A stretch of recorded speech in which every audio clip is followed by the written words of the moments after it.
What is going on, everyone? So it is time to record my film reveal video. This is where I take a look at my film from my Death Valley trip for the first time or the second time. In this case, I actually have already recorded this video, but I was getting some really bad reflections off the film, so I'm having to record it again. So full disclosure, I have seen the film before, but that being said, let's take a look at it. All right, so our first sheet of film here. This was one of the last scenes I photographed on the trip. And I really liked the reflection here. And there's some clouds, and in Death Valley, if you have a camera angle looking south or north, you usually have a better chance of the clouds sticking around. And these are wind-driven clouds, and I showed up there and so I actually looked pretty decent already at about 2 o'clock in the afternoon. So I exposed a sheet of Velvia 50.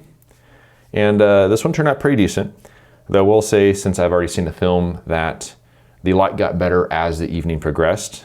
But that being said, this one could still be usable. And actually, now I think about it, this could have been a pretty good black and white scene too, because you have some interesting plays of light and clouds and texture there. I'll have 2 sheets of that one.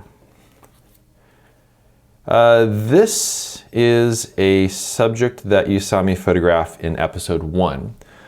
They'll say that this is a different day. I went back to that scene on my last day there. I didn't record any video, but they had, same viewpoint as before. But in this case, we had some really nice color in the sky that really lit up.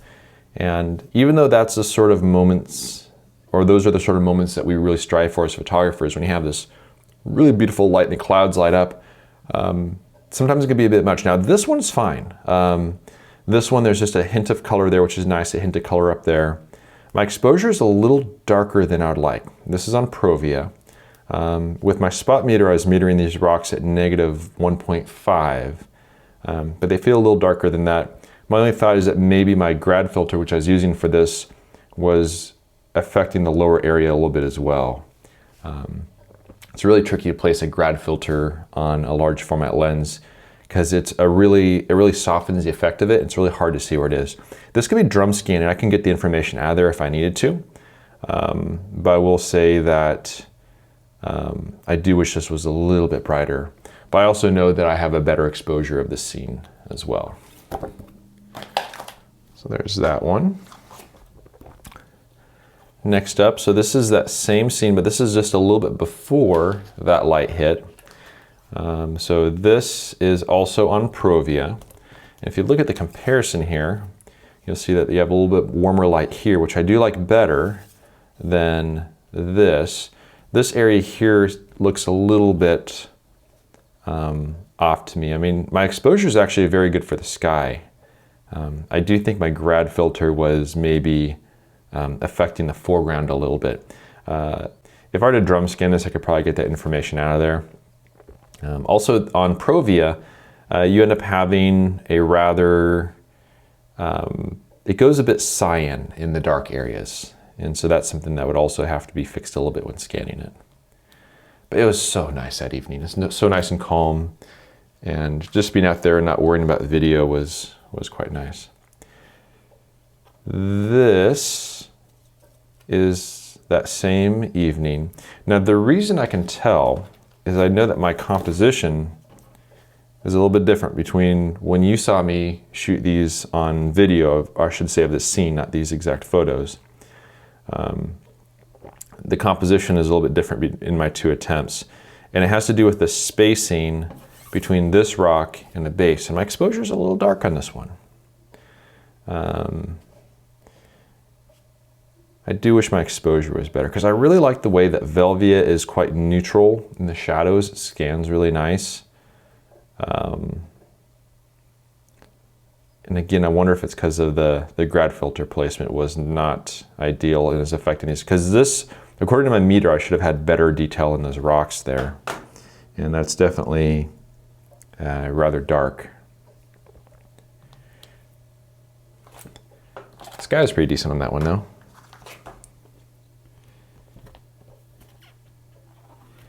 So this is also from that same evening, I believe. Let me pull up this other sheet of film. Yeah, I'm pretty sure this is that same.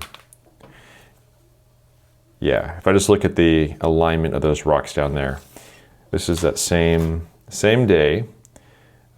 Again, my exposure is a little on the dark side. I was metering off the gray card, but I think it may have been the filter that was darkening the foreground a bit, because I should have had good detail in that rock. So I'm a little bummed about that, but that's the thing when you try new equipment and you work with it, it takes a little while to get familiar with it and how it responds. And a new set of filters will do just that. Those same filters were really, really good for some photos a little later on the trip. All right, so now this is the one that you'll see in the video. Now this is on Velvia 50. I also have this on Provia, but I have a little bit more space here. I also have a better overall exposure. And Velvia is very neutral. I like the texture up there in the clouds. And then there's also some texture back there. So it's a really good exposure on this scene. I think maybe I was just trying harder when I first got there. Maybe I was slacking a little bit near the end of the trip. I was relaxing a little bit too much there. But I like this composition better because on this one, I have a bit more space here in the foreground. So if I pull up this one by comparison, you see there's that extra little bit of space there in the foreground, that over that, gives a bit more breathing room. And when I was setting up this composition, one of the things I was paying really close attention to was where this rock right here poked above the horizon, because I did not want this to poke above the mountains. I didn't want it to conflict with those mountains. And by adjusting the height of the camera higher and lower, you adjust the perspective of this. So I want to show a fair amount of this area back here to give it a sense of depth. But also I wanted to have this poke above the horizon, but not above the mountains. And I was also paying close attention to the far end over here where another rock is poking above the horizon. I do like this composition. I do like the color of it. I'll say that the Provia version I think scans a little bit better, but you get some cool texture there. And when it comes to those scenes when the sky lights up and you got this crazy color going on, this is the sort of thing that I think photographers really strive for. But sometimes it's these more somber sort of photos I think that have more lasting potential. Something like this would look better on a wall than one where the sky is lit up and looks really crazy. So I definitely really like that composition. I think I was trying a little harder earlier in the trip. All right, so this is the same scene as that first photo, but this one has the light that I like. So we have this warm light hitting the mountains here, all the way down the mountain chain. The foreground is in shadow, and when the foreground's in shadow, your reflections are going to be so much stronger. And I positioned the camera so that you could see the top of the peaks there in the reflection. I also really like the warm to cool gradient in the sky. And even though the clouds were moving out of my shot, they're still in there enough to create some interest in the sky. And not long after this, the clouds started to scurry away, and the light was fading pretty quickly from those mountains. So I'm really happy with the way this one turned out. This one also had a 2-stop soft grad. When I scan this, I'll probably darken the reflection just a little bit in here, because that should be, realistically it should be about a slightly darker than this. But since we're dealing with these really shallow salt pools, it's a little bit different, where actually I think it reflects light a little bit differently than having like a deeper pool of water. But I'm really happy with that one. And I was also paying close attention to the foreground here, just trying to make sure that I don't have any of these pools getting a little close to the edge in an awkward way. But I really like this one. It, I think, conveys a sense of space, a sense of depth. I love how those mountains look like they're floating there. There's some similarities between those mountains and the clouds. So I like that one. Now that one's on Provia. So Provia handled that scene really, really, really well. So really happy with that. And now off to the dunes. So I have several variations of this scene. I set up my camera on this scene at 2 o'clock in the afternoon, and I had to predict where the sun was going to drop below the horizon, so I used photo pills for that. And then I was, based on that information, I was just eyeballing it to see if this was going to catch that last little glimpse of light. And it worked out pretty well. They'll say that it's a slightly rounded dune. And as you go a little bit more here to the right, it was catching less and less and less light. So there's a little bit of awkwardness on this side. My perspective is a little bit, I kind of wish my camera was facing a little bit more that way. But I might be able to do a slight angled crop or something to work with that. But I was able to shoot this by using a 3-stop solid ND filter to lengthen my exposure so I wasn't in these fractions of a second, because when you have a large format lens, if you have a relatively fast shutter speed, it's gonna be timed by the lens in its full stop increments, which is really annoying if you have like a fraction of a second and it's not on one of those increments. So by using a 3-stop ND filter, what happens is it lengthens the exposure so it's in the range of seconds, so I can time it with a cable release. So it makes life a lot easier. Really good exposure. This is Velvia, and I'll have other variations of that as well. This is the last tiny bit of light when just a sliver of sun is still poking above the mountains. And so you have this softer light. It also has less contrast. That's one of the reasons why I used Velvia for this thing, because Velvia adds a bit more contrast. And by comparison, if we look at this one right here, you see that we have quite a bit more light going on there, a bit more contrast. And so something in between the two would probably be nice. And I do have, there'll be another sheet of film here that's a little bit more in between them. But a photo like this is easy to shoot on digital, but it's really, really difficult to shoot on film because you have to, well, I should say it's hard to shoot on large format film because you have to find that scene ahead of time, and then you have a very, very narrow window when the light's actually quite good. All right. So this is a scene that I found on my first day of the trip. Though I knew that for shooting this scene, it'd be nice to have some clouds back there. So on this particular day, the weather report did say that there was a chance of clouds. This exposure is a little on the hot side, though I do have another one which is going to be just a little bit darker, which should scan really, really well. But you still see there's a little bit of sunlight hitting the top part of here. And this was the light I did not necessarily think was going to be the best for this scene. I was figuring that these clouds would really light up after sunset and I'd have more of a blue hour opportunity. But just after shooting this, those clouds disappeared. And so my blue hour shots basically had no clouds. But what I really found is that this was the better light. For anyone that's been to the desert, a place like Death Valley, you know that that really warm morning and evening light, it's like intoxicating. There's something about it. And this color combination of these warm tones here, these cool tones here, and for me especially this ragged edge right here with these rocks, there's something about that that just makes the image come so alive. I do have a better exposure of this one. If this is all I had, it's probably the best I could do. Though we'll see, that might actually be the better exposure. I know that I have two of that scene, one of them which is brighter than the other.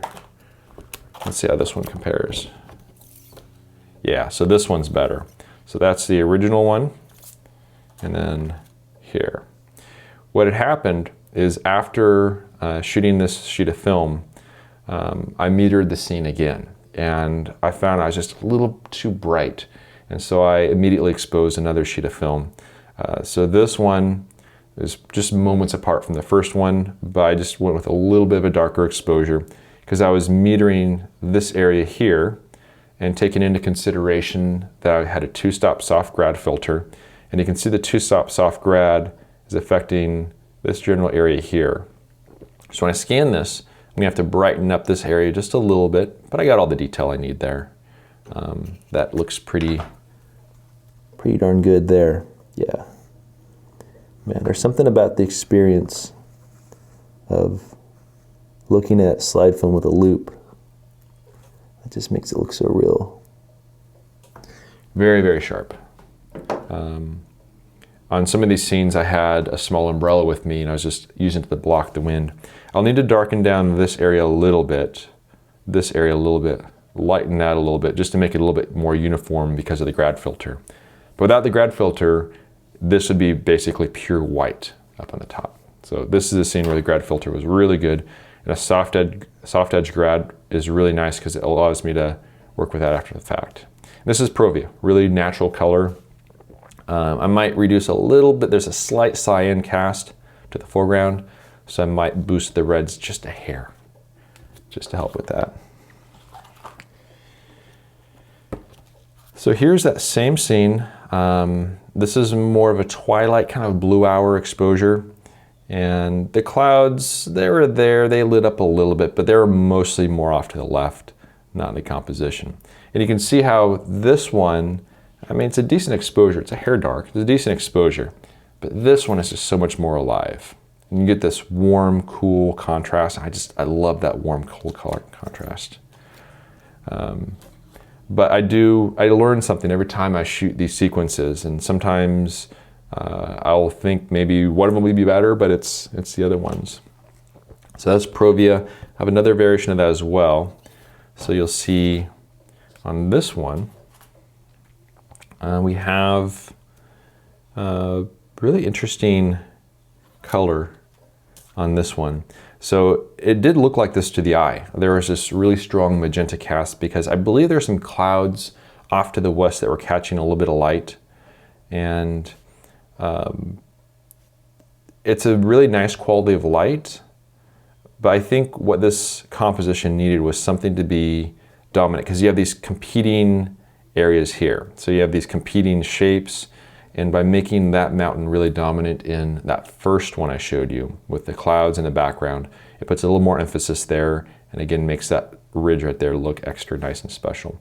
When I was composing the scene, I was paying really close attention to these rocks right here, and then this mountain ridge right there. I didn't want to have any weird conflicts between the two of them, especially on this side. And so I made sure that I positioned my camera in an area where I avoided a conflict up in that area, because that would cause a source of tension. But that's a good exposure, a hair dark, but a very good exposure. And that looks pretty cool. But definitely it's the one with the light hitting the mountains that was gonna be the stronger. And then here's a better exposed version of that one. And this one's also decent. And if we look at a comparison, and the light is just changing. Some of these were taken when it was pretty much just like, it felt like it was nighttime already, just like this slight afterglow coming from the western side. And I think it was a bit windy when I was shooting these, but this is tack sharp. There's something about being in the desert in twilight. It's just really, really beautiful time of day, especially when it's nice and calm, which I was very lucky on this trip that it was indeed very nice and calm. All right, so this is my favorite variation of this particular scene. This was taken on my first day there. I shot this on both Provia and Velvia. This is the Provia version. You can tell by that notch code there. So I have a good space right there. I have a really good exposure on that rock. I have all the detail I need in the shadows. The highlights are fine. I use my grad filter in there. So this one turned out really nice. I have some texture in the clouds up there. And so Provia is sometimes a little bit bland, but in this case it helps give me all the information I need in the highlights. The shadows are fine. But this one is also very, very, very sharp. It's so fun just looking at all those details. Really cool. This is definitely a scene where some front tilt, which lays the plane of focus down along those rocks here in the foreground all the way to the mountains in the background, helps get everything in focus. It makes it fairly easy to do that. But I really do like the way this one turned out. It's a bit more of a moody sort of photo, which I think has more lasting appeal than a sky on fire shot, which is this one. So it's actually a good comparison. So this was one I shot on my final day in Death Valley. I did not record any video. I just went out again because I had one more evening there and there were some clouds. So if we look between these two, they're both on Provia. So here is our more moody sort of sunset, and here is our sky on fire. I'm a little darker in my exposure. I think some of that was because I was just not in the game as much as earlier in the trip. I still have everything I need, but setting that aside, this one to me feels so much more calm, and to me this also shows the expansive space of Death Valley a bit more. This one, even though you have the sky lighting up, there's some motion in those clouds from the longer exposure that was necessary, and to me that adds a little bit of conflict, which takes away from that sense of peace. It has a kind of an iffy sort of feel to it. So some of the previous photos earlier in the evening from this one, when the light was down here, would be probably a little bit better than this one. Even though in person, this was a beautiful moment. But it is a very, very cool area. Here's a variation of the floating mountain shot. This was when the foreground was in the shadow from a cloud. This area back here was in sun with a little bit of cloud mixed in there as well. Because I was standing there and just waiting for the foreground to drop in the shade. When the cloud did that for me, and then there's some sunlight hitting back there, I decided to expose a sheet of film. This one's fine. It's actually a very good exposure, even though I'm not sure how well it would scan. But it's a very accurate depiction for how bright it was. But this particular scene is good, but I think the other one, when it was a little bit later in the evening, would be better, when there's more of a golden light, which accentuates the mountains a little bit more. And also you get a little bit more light hitting the mountains in the area that's being in the reflection there. So a decent one. Pretty sure I use a 2-stop soft grad right over there just to help bring this in line with that. I'll have to scan that one to see how that one looks though. All right, a few sheets left. Here's another variation of that scene. This is the 2 o'clock in the afternoon. And this is with Velvia, so you get more punch to it. Versus this is Provia, when you get a little bit more light. But there's so much depth in these areas here that I think you gotta have light hitting that. And this one, it just looks a little bit flat. Though it'll be interesting to see how that would look converting that one to black and white. But it's a very good exposure. I have good detail and everything there. And then Velvia is definitely pumping up the contrast and the saturation a bit. All right, another dune shot. This is my safety shot from the dunes. So this was before the light was ideal, but I do like to expose a photo, at least one photo, because sometimes the light just isn't really quite ever great. I like to have at least one exposure so I can take that back and learn from it. And again, this one worked out pretty well, but I really wish my camera was pointed just a little bit more to the left. I think that would bring these lines a little bit more symmetrical, because you start to lose a little symmetry over there. But again, I might be able to do a little bit of a crop at an angle to help with that. In terms of sharpness, oh yeah, that is tack sharp. When you see individual grains of sand that are being illuminated, it is really cool. So, but I'm glad I have other variations of that with better light, which is what this is. So this is very much, I think this was the last one I shot before it had just a tiny little bit of sun hitting it. So this is when you still have some intensity to the sun, but the angle is really low. It's starting to be obscured a little bit by the mountains. And check for sharpness. Oh yeah, that is very sharp. It's crazy because when you look through a loop at something like this, it tricks your brain into thinking you're looking at reality. But I may have to do something, whether it's a little bit of a crop off this side, or maybe like angle it a little bit and crop it, or something like that to make it look a bit more cohesive, to work with a little bit on that side there. But overall, I'm quite happy with how the shots turned out. I should have some variation of a sand shot from this. I really like the one with the puddles of water with the mountains, especially with the evening light on it. And then some of the other ones as well, like the ones with all the angles and stuff. So it'll take me a little while to get things scanned in to see how things turn out. But for a relatively short trip, I'm very glad I was able to expose some film. And yeah, so I picked up some new skills. And I'm glad the filters worked out pretty well. So I gotta get these scanned in, see how things turn out. But I wanna thank everyone for watching. And we'll see you around next time. If you enjoy this ad-free and clickbait-free content and wanna help me live my dream, a voluntary contribution of just $24 a year helps keep my gas tank full and my film freezer stocked. For more information on how to support me and my work, please visit the donation section of my website at benhorn.com/donate. I also have prints and my portfolio box set available on my website. You can find a direct link down below in the show notes. Thanks in advance for your support.